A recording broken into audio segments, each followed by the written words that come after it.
E aí, pessoal do Orrel, tudo bem? Eu sou a Fernanda Casemiro, líder do Orrel, e eu tô aqui hoje para falar com vocês a respeito dos 9 dons espirituais.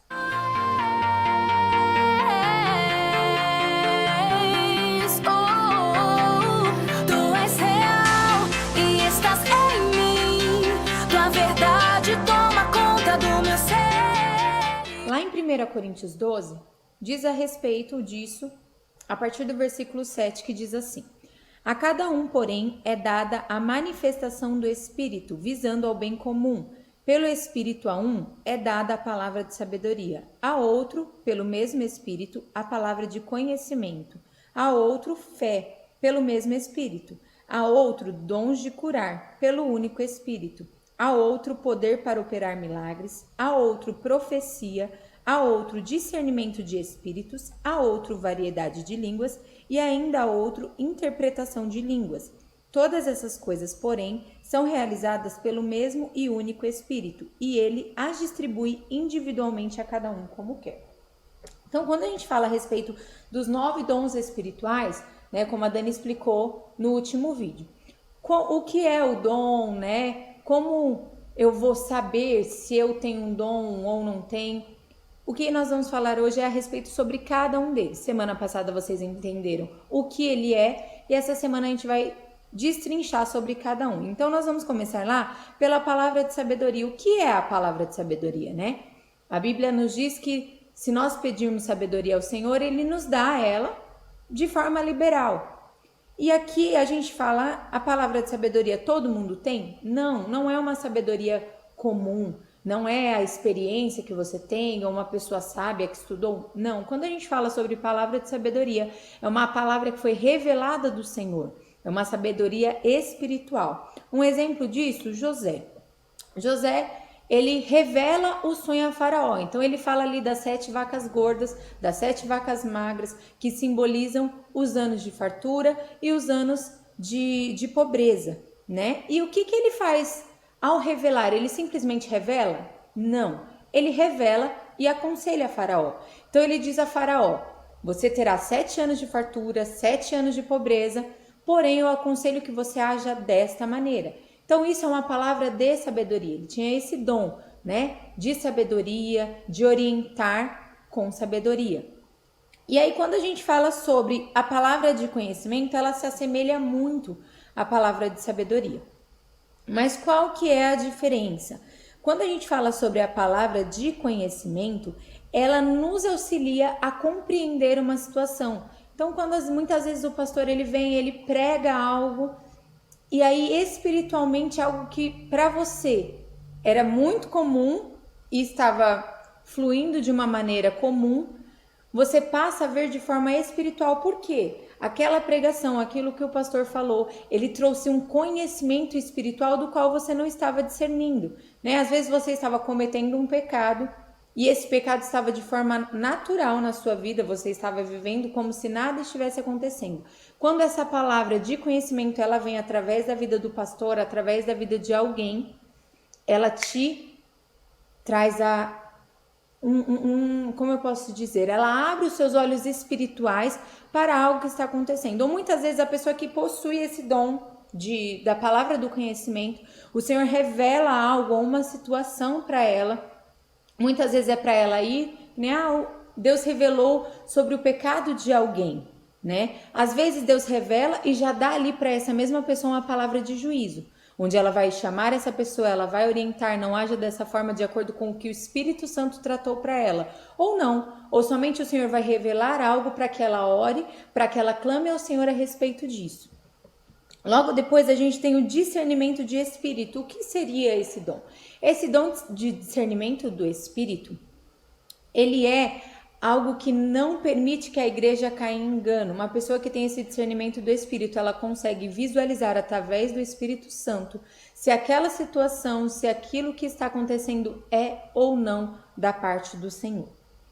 Quando nós falamos a respeito da fé, que é um quarto dom espiritual, né? Aí a gente cai na mesma situação da sabedoria. Ah, mas fé todo mundo tem. A palavra diz que sem fé ninguém agradará a Deus. Mas quando nós falamos sobre fé, nós falamos sobre uma fé especial, o dom da fé, né?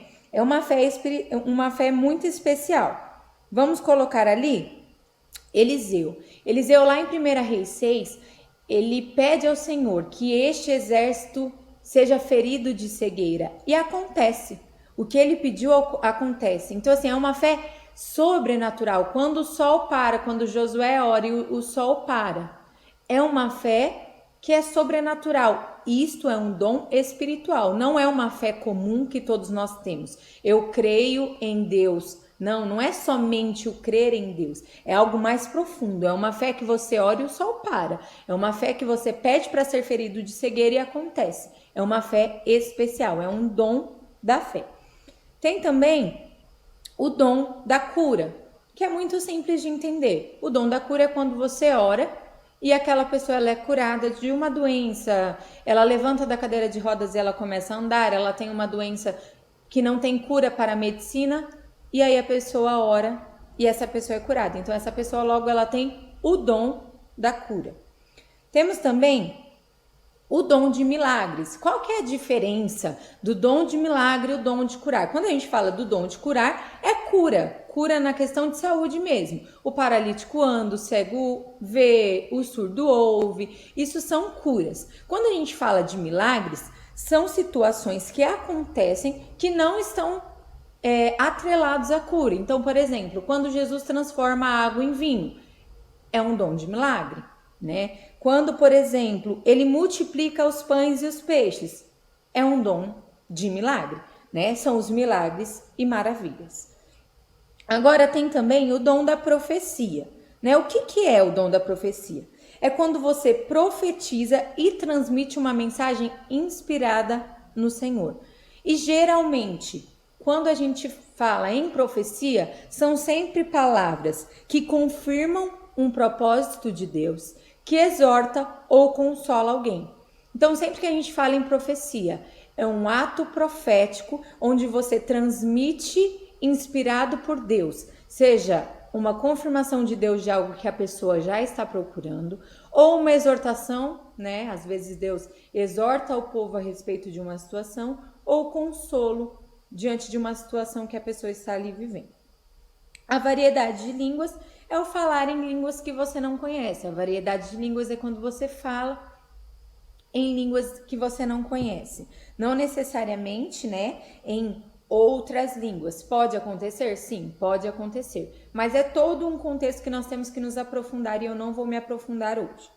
Temos também a interpretação de línguas. O que é? A pessoa fala em línguas e é interpretado aquilo que ela está falando para a edificação da igreja. Então, isso pode acontecer da mesma pessoa falar em línguas e interpretar? Sim. Mas pode acontecer de alguém falar em línguas e outra pessoa vir e interpretar aquilo que ela está falando. Então, basicamente, esses são os 9 dons. Então, nós temos aí a palavra de sabedoria, a palavra de conhecimento, o discernimento do Espírito. E aí nós temos a fé, a cura e os milagres. Nós temos a profecia, a variedade de línguas e interpretação de línguas. Então, nós ficamos aí com 9 dons espirituais, né? O que esses dons espirituais, o que a gente precisa? O que eu preciso ter para ter esses dons espirituais? Intimidade com Deus. Eles dependem completamente do relacionamento com Deus. Não tem como eu profetizar na vida de alguém se eu não tiver uma ligação com Deus, porque a profecia ela vem diante da inspiração do Senhor em nossas vidas, daquilo que o Senhor trata conosco para ser profetizado. Então, em qualquer um desses dons que eu citei aqui para vocês, desses 9 dons, todos necessitam de intimidade com Deus. Outra coisa muito importante, quando a gente fala sobre dons espirituais, nenhum é para mim. Quando eu falo de dom, não é para mim. Eu vou ter um dom para mim. Não, você tem um dom sempre que é para o outro, né? Vamos colocar para você conseguir entender isso? Daniel, ele entrou na cova dos leões com fé de que ele sairia de lá, porque ele crê que o Senhor o salvaria. Ele tem uma fé especial. Quando ele sai daquela cova dos leões, nada lhe aconteceu. Os leões não fizeram nada com ele. Aos olhos humanos isso é impossível, mas ele tinha fé de que o Senhor faria, e o Senhor fez. Quando ele sai dali, ele sai dizendo, eu sou o bom porque eu oro e Deus faz? Não. Ele sai dali vendo o Deus que ele serve sendo glorificado e exaltado, ou seja, a atitude que Daniel teve, a fé de Daniel perante o Senhor e a intimidade de Daniel com Deus, elevou o nome do Senhor diante daquela situação. Então, todas as vezes que o Senhor te usar ou que você orar em prol de um dom, lembre-se, é para o bem comum. A palavra diz aqui no 7, visando ao bem comum, nunca é para você. Deus nunca vai gerar um dom em você, Deus nunca vai colocar um dom em você para que você seja glorificado. Tudo é para a honra e glória de Deus. Aí você vai perguntar para mim, Fernanda, nós temos os dons que estão escritos lá em Romanos 12. Esses são os dons pessoais, né? Que são o dom de servir, o dom de encorajar, o dom de contribuir, que nós vamos falar em um outro momento, tá? Nós vamos falar sobre isso mais pra frente. Então eu quero que você entenda, os dons espirituais, eles são 9, palavra de sabedoria, de conhecimento, discernimento de espírito, fé, cura, milagres, variedade de línguas, qual é o outro? Interpretação de línguas e a profecia. Esses são os 9 dons espirituais, tá bom? Eu espero que tenha ficado claro para vocês, que vocês tenham entendido. Estudem isso que eu tô passando para vocês, estudem também o que foi dado na outra semana, juntem isso que nós falaremos muito mais e um tem relação com o outro. Fiquem com essa mensagem, meditem e que Deus abençoe vocês. E aí, galera real, tudo bem? Estou aqui de novo para lembrar vocês que semana que vem a gente vai falar sobre os dons pessoais. Assistam, é muito importante porque vai ajudar vocês a entenderem os dons pessoais, os dons espirituais, vai dar um norte para vocês e a gente se aprofunda na palavra de Deus. Outra coisa, não esquece de se inscrever no canal, clica no sininho para vocês receberem as notificações dos vídeos que vão ser postados, segue a gente nas redes sociais, aqui embaixo vai aparecer para vocês o nosso Instagram e o nosso Facebook, segue para você ficar ligado em tudo que acontece no Arrel. Tamo junto, até a próxima, fiquem com Deus!